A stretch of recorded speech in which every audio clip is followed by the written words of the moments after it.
Bismillahirrahmanirrahim. Assalamu alaikum, ladies and gentlemen.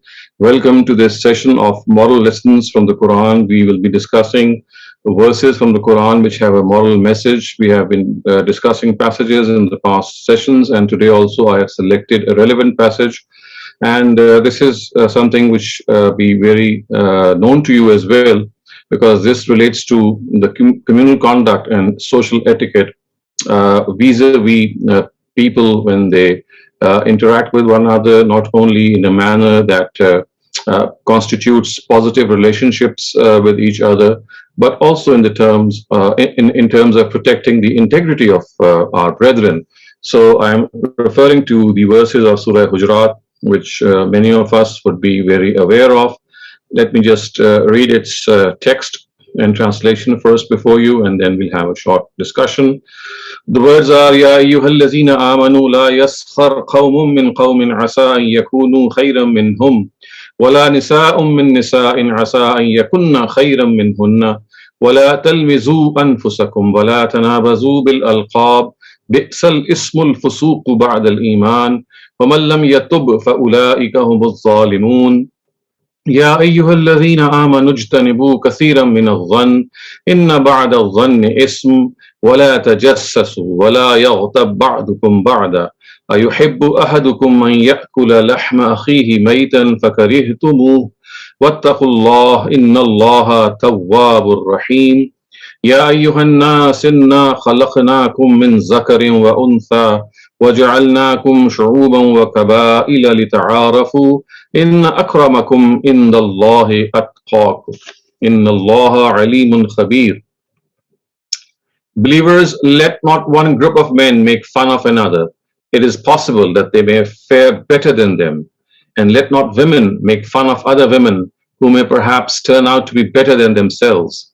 And do not defame one another, nor call one another by bad names. Even the name of defiance is bad after faith. And those who do not repent are the ones who are unjust to their souls. Believers, avoid being overly speculative, for some speculations are blatant sin, and do not pry on one another. And no one among you should indulge in backbiting others. Would any one of you like to eat the flesh of his dead brother? So you regarded this to be abhorrent. And keep fearing God. Indeed, God is ever inclined to accepting repentance and is ever merciful. People, we have created you from one man and one woman and divided you into tribes and clans that you might get to know one another. The noblest of you in God's sight is he who is the most God conscious. Indeed, God is all knowing and wise. So, my dear participants, you can clearly see how important these instructions are, and they have been mentioned in Surah Hujurat, which is a surah which was revealed at the very end of the Prophet's career, and it was at this time that there were many people surrounding areas who were accepting faith, and mostly the reason for their faith acceptance was that the political force of Islam had become so strong that they thought that it is always in the interest of us to accept religion. So basically it was a political, or generally it can be said that it was not as much as faith in its depth that was accepted, but more of an awe-inspiring measure which was taken by these Bedouin tribes which surrounded in the surrounding areas. And because of the fact that they lacked a lot of education and tarbiyah, so to speak, so these verses actually spell out the conduct they must profess with each other. And it starts off with a very, very important directive. And this is something that we find rampant in many societies even today. And of course, it was there in the times of Prophet Muhammad as well, in his state when, as I said, the Bedouins had accepted faith, seeing the expansion of Islam, and they were induced to accept Islam as a result. So the first thing which is said in these verses is that neither men nor women should make fun of each other. And the reason which is cited in this verse is that asa yakunu khayran minhum. It may well be that in the sight of God they are much better. You make fun of people because you see some weakness in them, some shortcoming, some deficit, and as a result, you crack jokes on such people and mock at them. But this is something which is very derisive. It breaks the hearts of people, especially when you are doing it to deride people, to belittle them, and they are not in a position to joke back at you. So the Quran has said that, well, this is not the right way in which a righteous society can be formed. So it is of essential importance that in all such cases, men and women both have to be on guard. They must not make fun of each other, because at the end of the day, or in the hereafter, as these verses would say, it is in the sight of God, the person who from his inside or her inside would be much better, much higher in his or her piety and his or virtue, and the Almighty would have a tremendous regard for this person. And people here in this world, they joke about such a person or make fun of him or her just because they think that basically there is some shortcoming, there's some deficit, there's something missing in that person, not realizing the fact that from inside that person might be a person whose heart is made of gold, who is professing something so outstanding in character that even the Almighty is full of praise for such a person. So a very important lesson that we have to learn today. And another thing that needs to be understood is that generally what happens is that when the Quran gives such directives, it gives it in the male gender generally and subsumes the female gender under it, thinking that men are addressed and women are automatically understood to be addressed. But here, the Quran, as is the case with some other areas as well, it singles out women as well separately.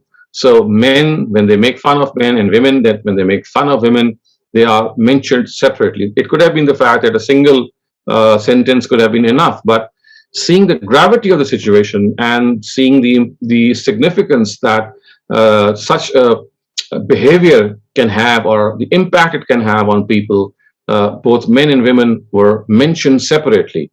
And this is something of a reminder for all of us, because cracking jokes, making fun of each other, especially the person who's not present, is so common a practice amongst us that at times we don't even realize that this is something wrong. So especially in our society, in our social milieu, in our political milieu, in all these backgrounds, we need to understand that making fun of people, and of course here, as I said, the purpose of making fun is to belittle that person and to mock at that person. This is something which the Almighty does not like at all. And then the verse continues with some other important directives in a very similar vein. So let's just read the remaining part once again, and it says that وَلَا تَلْمِزُوا أَنفُسَكُمْ وَلَا تَنَابَزُوا بِالْأَلْقَابِ. So تَلْمِزُوا أَنفُسَكُمْ, it would mean that do not defame one another, do not mock at one another, do not address one another in a way that you would like to deride him and to belittle that person in the eyes of other people. So this is something which is done at times by casting aspersions on his or her character, and at times you do it by the wink of your eye or a gesture. So la talmizu anfusakum encompasses not only verbal but also just these gestures which are meant to belittle other people in a way that you start calling them in a way, or addressing them in a way, or mentioning them in a way that totally defames them.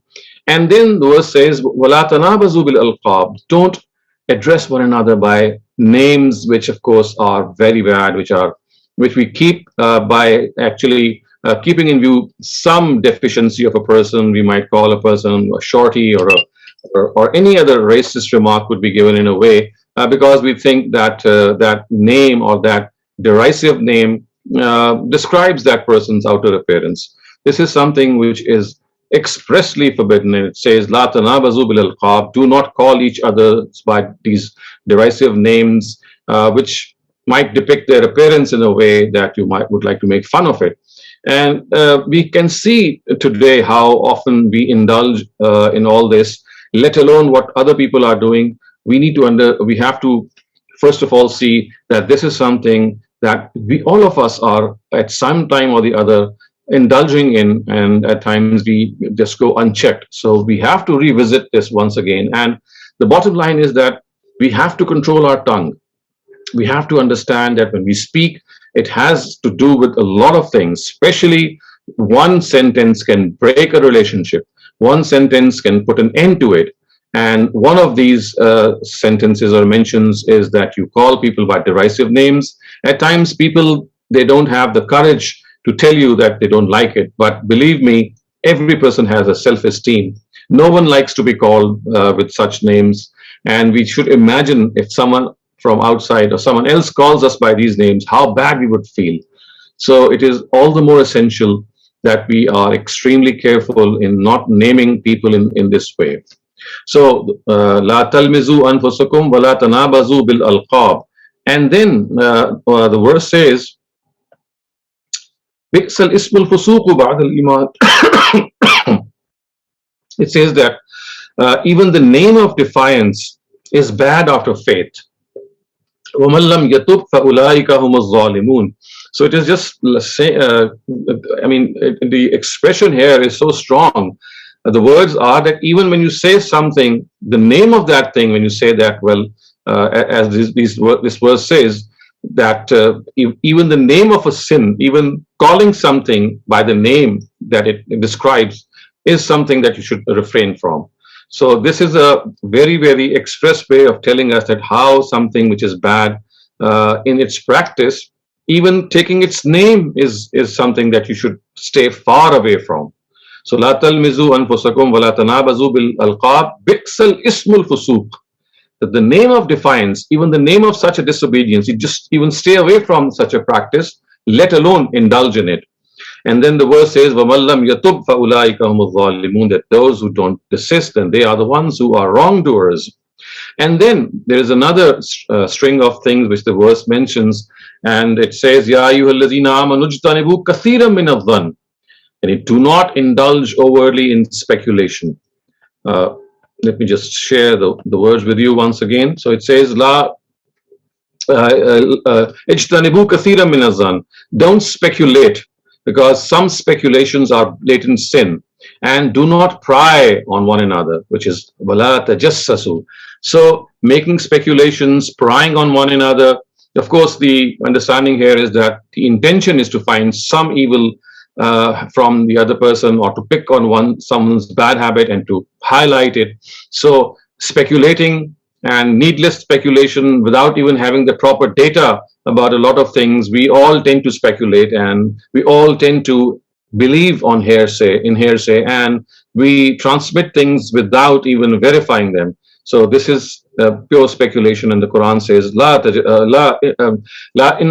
it says that Ya ayyuhal lazina amanu ijtanibu kathiran min adh-dhann, and you refrain from this practice of speculating. And wala tajassasu, do not pry and spy on other people with the intention of finding out some fault or something bad, so that it could satisfy our own selves that yes, well, people have bad habits. So this is a very evil tendency. And then wala yaghtab ba'dukum ba'da, which means that do not backbite. And this is such a common practice in our gatherings that, as I said, that we have stopped even thinking that this is a bad thing. So telling us that the Quran tells us that the extent of its evil is that it is as if you're eating the meat of your dead brother, because the person that you are mentioning with, who might be having some faults, some shortcomings, it's not being denied here, but the way you mention him or her is to make fun of that person, or to belittle that person, to make that person small in the eyes of others, and he's not there to defend himself or herself. And it is here that the Quran says that it's like eating the meat of your dead brother. So it is of utmost importance that we stop indulging in this practice of backbiting. And you can see that the things which are mentioned in this verse, if we try to follow all of them, then it would just perhaps mean that we might have to stay silent for a long period of time, because a lot of things that we utter when we speak belongs to some of these categories. So the Quran is expressly forbidding that. And then finally, a very, I would say it's a huge verse with which this passage ends, and it says, "Inna khalaqnakum min zakarin wa unsa."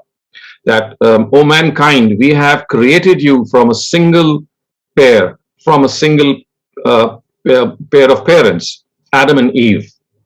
And وَجَعَلْنَاكُمْ شُعُوبًا وَقَبَائِلَ لِتَعَارَفُوا. If we have divided you into various tribes and families, it is just for your own recognition. It's not to be taken as a cause of superiority or inferiority. All are equal in the eyes of God. Yes, inna akramakum indallahi atqakum. In the sight of God, the best among you are those who are virtuous, who are God conscious. So it's all the more important to realize that all of us are one human family. There is no question of any superiority, because if we belong to the same progeny, if we are part of the same family, no one can boast himself or herself to become or be superior to the other. And the Quran expressly says that if there is a question of superiority or someone who is better than the other, then that is on the basis of piety, and no one knows who a pious person is except God, because only He can judge from his or her intentions, her inner thoughts, and outward appearance, and all his actions and practices, whether that person is truly a pious person or not. So that is something to be left to God. So this verse gives this very important message that we just cannot judge people in any way. Judging people, whether they are pious or not, is the sole prerogative of God. As far as we are concerned, we must think that all of us are part of this human family.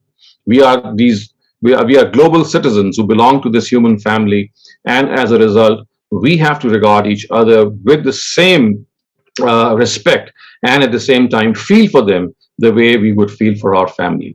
And these are this passage, I would say, is a tremendous has tremendous appeal for all of us, and all the more worthwhile to memorize this passage and keep it in mind and revisit it every now and then, because it's such an important message that it gives us loud and clear, and it shows how religion makes us a well-wisher of every single person that we come across. It does not want us to pose ourselves on others in any way, or make fun of other people, or regard them to be inferior, or to pry in their affairs, or to transmit hearsay, or to indulge in backbiting. In fact, it tells us that all these are sins and evils we must stay away from. Even the name of these sins is something which is despicable.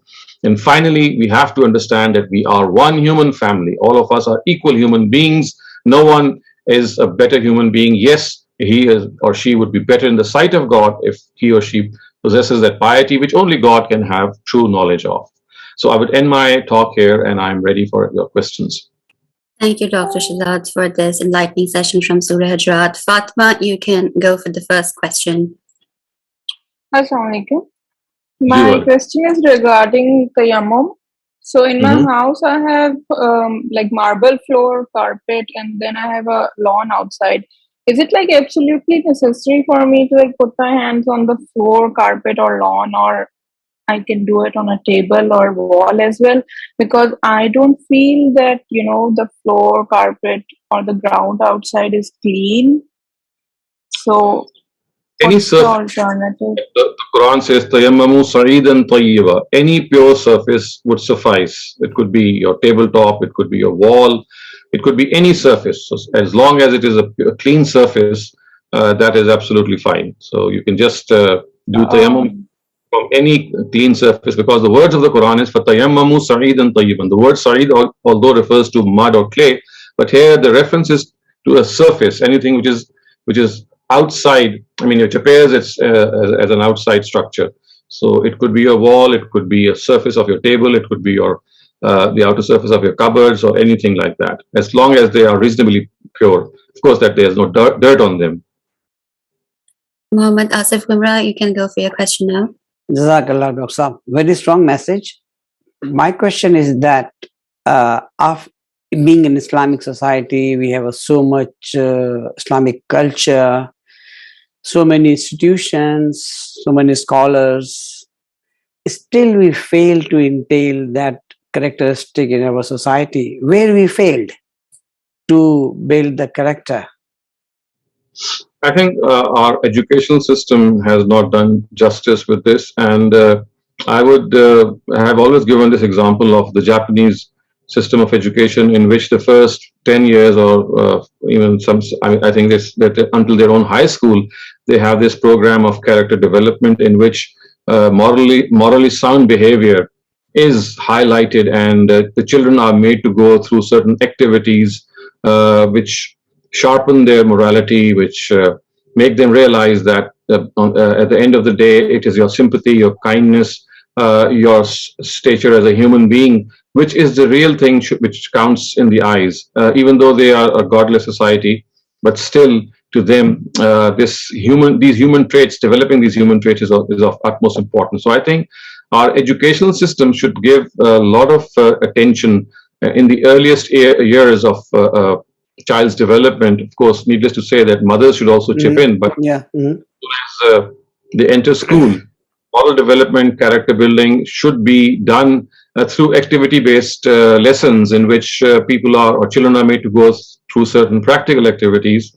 I always give this example that in the Japanese system, for example, to teach responsibility to children, they would give them typically a seed and some manure and some mud and a flower pot, and they would ask the child to look after the seed, water it, and plant it in the sunlight, so that it's like attending to to something which, and you are responsible for the growth of that, and this teaches them responsibility. Similarly, they would give them these tasks that you have to help your father and mother, for example, at the end of the day when you shut down your house, you are the one who's going to close the lights, or you are the one who's going to shut the door. So they make them go through these personality development exercises, which imperceptibly make strong in this area. So I think that we should adapt in our own system through certain.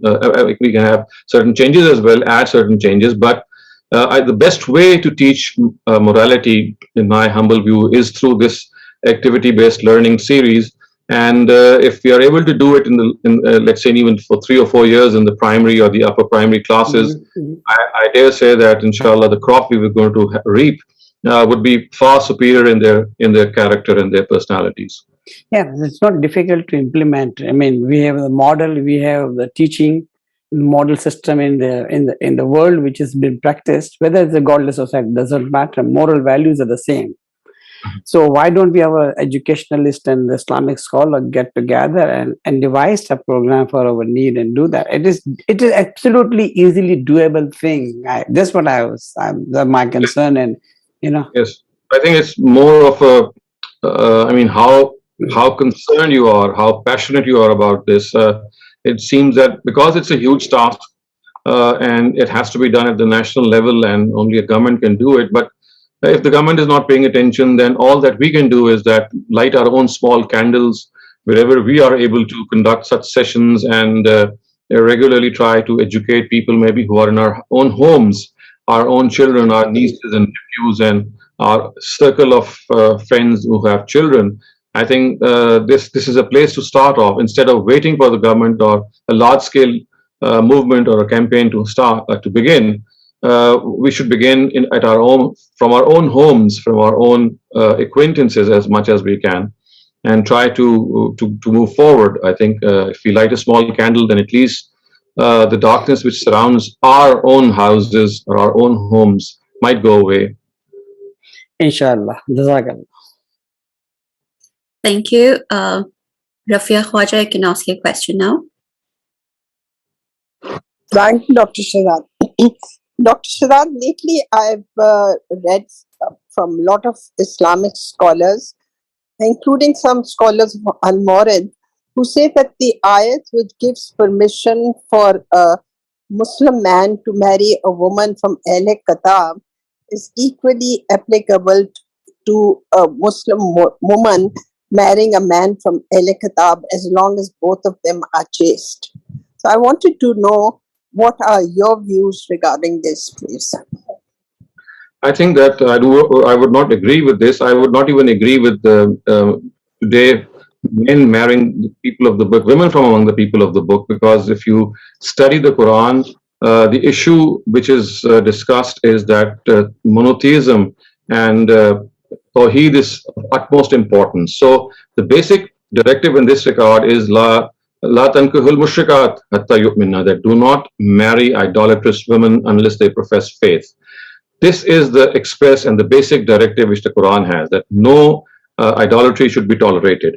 And in the land of Arabia, once religion reigns supreme, once the traditions and culture or cultural traditions of Islam reigned supreme, this window was slightly given, I mean, some shadow of convenience, and it was a small portion of it was lifted, and accommodation was made that, well, yes, if you would like to, you can marry from among the people of the book, the women from the people of the book, because in all probability, in the situation in which was this permission was given, was that these women would, in these circumstances, would be later on even induced to accept Islam, and if they are not, if they would not accept Islam, then the children they would raise would be highly under the influence of Islamic traditions, because it was right at the end of the Prophet's career when these verses were revealed. And it was said that Al-Yawm, this is the day when Islam is now all over Arabia, and the status which husbands occupy as a family is that they are the head of the family, and in such circumstances, it is much more in consonance to the fact that the children who would be raised would follow their fathers in a way that they'll become strong practicing Muslims. So I would say that this was marriage with the women of the people of the book was given in these circumstances. Today, I do no longer find these circumstances in any non-Muslim country. So in my personal opinion, marrying a woman, even from the people of the book, Muslims marrying them, even that should be, is not something which should be easily acceptable, because I said the directive was actually given in circumstances in which Islam reigned supreme. Its cultural traditions, its social traditions were so strongly rooted in an area. Today, this is you can hardly find this in any part of the world. So if you ask me, I would not even go and allow this for men marrying women, let alone women marrying men from the people of the book. And as far as people are concerned who think that the Quran does allow women to marry from among the people of the book, this I would not agree with them, because it's the other way around. The prohibition is ultimate for everyone. Just for a short concession, it has been opened, the door has been opened to marry Muslim outside Islam, to marry people of the book, women from the people of the book, and that too in circumstances when Islam prevailed. In the absence of that, I would say that even this small shutter stands closed, and Muslims should not even look beyond marrying them. And the reason I say this is that the importance of the creed of monotheism. This is so central to the Islamic thought that even amongst Muslims, we have to find people who are not deviant monotheists. So we have Muslims who profess to monotheism, but they still indulge in polytheistic practices. So such is the strict nature of the understanding of Tawheed, that personally I am extremely strict that monotheism shouldn't be there in the spouses, because this is the ultimate of religion, and it in no circumstances can or should it be sacrificed. Shehzad Sahib, Dr. Khalid Zahir was asked this question, and I heard him say that he had not changed his views, and he felt that this ayat applies equally to both sides. And someone mentioned to me, I haven't heard it myself, that Ghamidi Saab also tends to agree. But Khalid Saab, I heard personally in a program. So that's why I was just wondering whether there was a change of thinking among the scholars, or is it just their personal opinions which have changed? Well, I'm not sure about Dr. Khalid Zahir, because I haven't heard his view on this issue, but I can tell you that my teacher, or our teacher, Javed Ahmed Ghamidi, what I have described is absolutely something which I have discussed with him just recently, and I think that what I've said here, to the best of my competence and knowledge, reflects what he says, and this is also what he has written in his book Mizan. So I think that you might as well take a look at that as well. Thank you. Abid, you can have your question now. Can we recite only one surah in the whole namaz, in the whole prayer? You mean that you repeat the same surah in the second rakat? Yes, sir. Exactly. That is fine. You can do that. Although it is recommended that you learn other surahs also, so that your own focus and attention increases, because if you start reading the same surah again and again, not only is the fact that at times your attention is compromised, but also at a general rule, it's always good to have a variety of the Quranic surahs in our mind so that we can attach ourselves. But yes, if there is a problem or if there is some issue, then yes, if you do recite the same surah in both rakats, it's fine. So second question is that what is the importance of sequence, making surahs in sequence during the whole namaz? In sequence, you mean? That's this is something which is your own prerogative. There is no restriction by the Sharia. If you are reading them in out of sequence, it is fine. If you don't read them, it is equally fine. There is no such prohibition or even recommendation in the Quran or anywhere which tells us that in our prayer we need to read the surahs in the same sequence as they are found in the Quran. Adil Qureshi, you can go now. Ji, Dr. Sir. So, Dr. Sir, why does it say that men should not make fun of other men and women should not make fun of other women? Is it because usually predominantly the gatherings that they used to have were not mixed gatherings where men and women were together, or men did not usually used to make fun of women? Obviously, a man making fun of women and a woman making fun of a man is equally forbidden, I would imagine. But why does the Quran use this way to describe this? well, actually, I think the answer to this question lies in the cultural norms of that era, in which generally men and women would not indulge in this the way we perhaps do today in our own societies, and women would make fun of women and men would make fun of men. This was something very, very common. But this doesn't mean that if men start making fun of women or women start making fun of men, then this does not lie in the purview of this verse or this directive. It is equally important that this should be abstained from as well. It is just that in the verse, women are specially addressed and men are specially addressed, because what happens is that because belong to the same gender, at times the remarks that you pass and times the comments that you make, they are more akin and they're more close to certain things which women and women have in common and men have in common. But again, as I said, this is purely a cultural thing or a particular setting. It does not at all mean that the what is not mentioned is not implied. Okay, Dania, you can have your question now. So my question is with respect to the first question. I mean, it's a follow-up question that is about character building in the education system of Pakistan. But when we talk about educating our child or children or kids in the education system here in Pakistan, most of the parents and the teachers, or you can say the education system, is mainly concerned about the tajweed and tilawat of Quran rather than its real understanding. When we take our children's age into consideration, as it's the time of their brain or personality development, my question is, which is more important to work on? I mean, which age is best when we take, with respect to children, work on their moral values or character building? Or you can say we should work on their moral values, or we should focus more on वो कुरान की जो छोटी छोटी चीजें हैं, ज़ेर ज़बर पेश की जो गलतियां हैं, बच्चों के किसके ऊपर काम ज्यादा होना चाहिए, या both are equally important?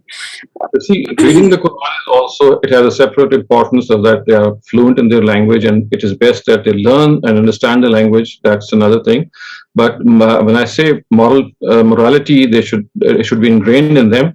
Then the way to do it is through the Quran. I mean, when you teach morality, of course, one of the ways that I just suggested is through that activity-based learning.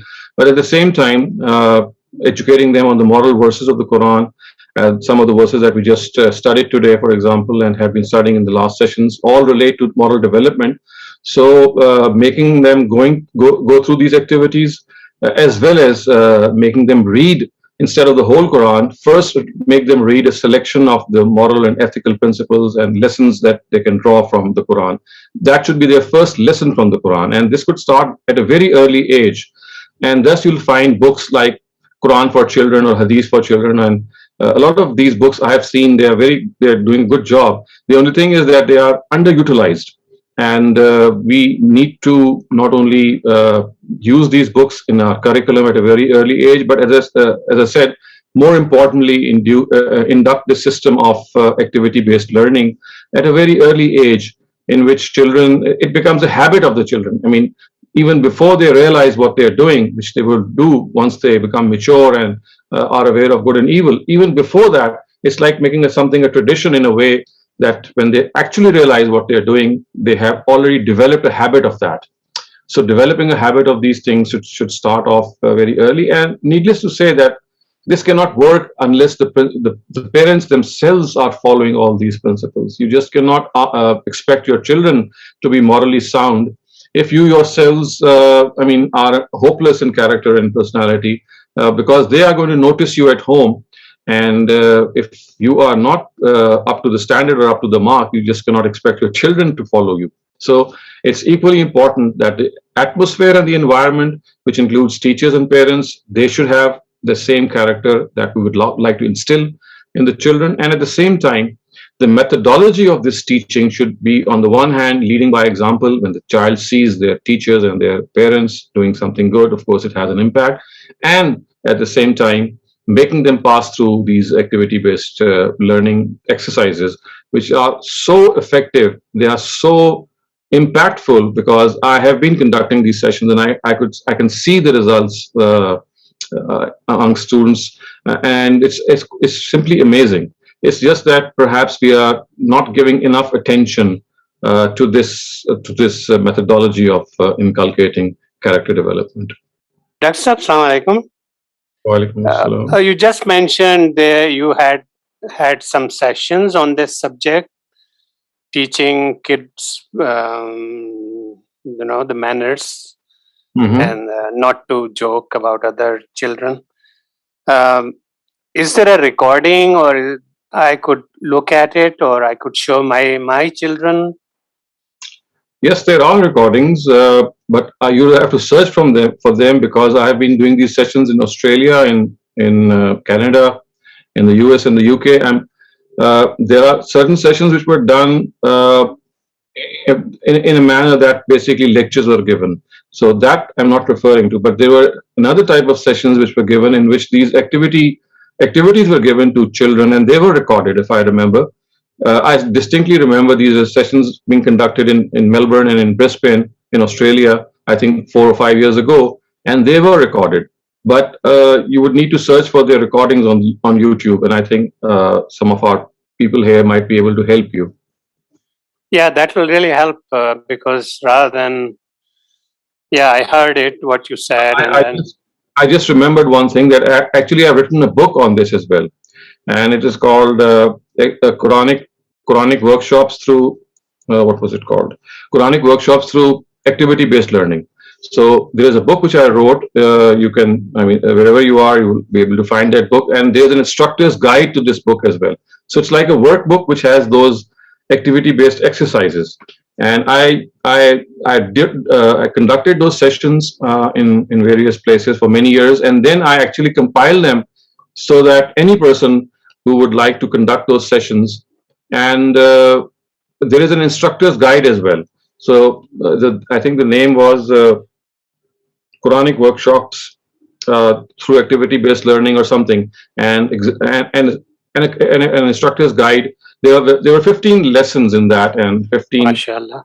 So I think that you'll find it wherever you are from our website. Could someone point us more clearly? Oh yeah, somebody wrote a. Dr. Shehzad, they found a book, Lessons on Character Building, from your website, and I believe that's a different book. Okay.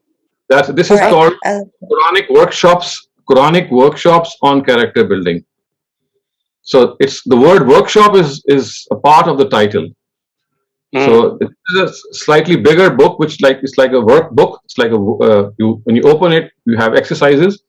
So it's like worksheets being assembled, and then you have an instructor's guide.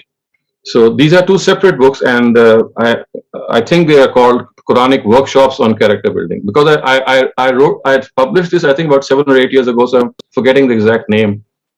I think it's something like Quranic workshops on. Are they on your website? www.shehzadsaleem.com. It should be there, and there is an instructor's guide to it, so that any person who would like to conduct it He just needs to read that guide and he can do it himself with the young ones. Okay, Shehzad, we have a question here. Can we give zakah and sadaqah to non-Muslims if they are poor or needy? Absolutely, yes.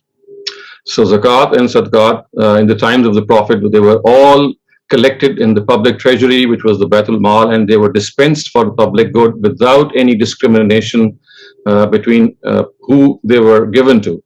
So today, whether it's a person who is amongst Muslims or non-Muslims of any religion, the bottom line here is the need of that person.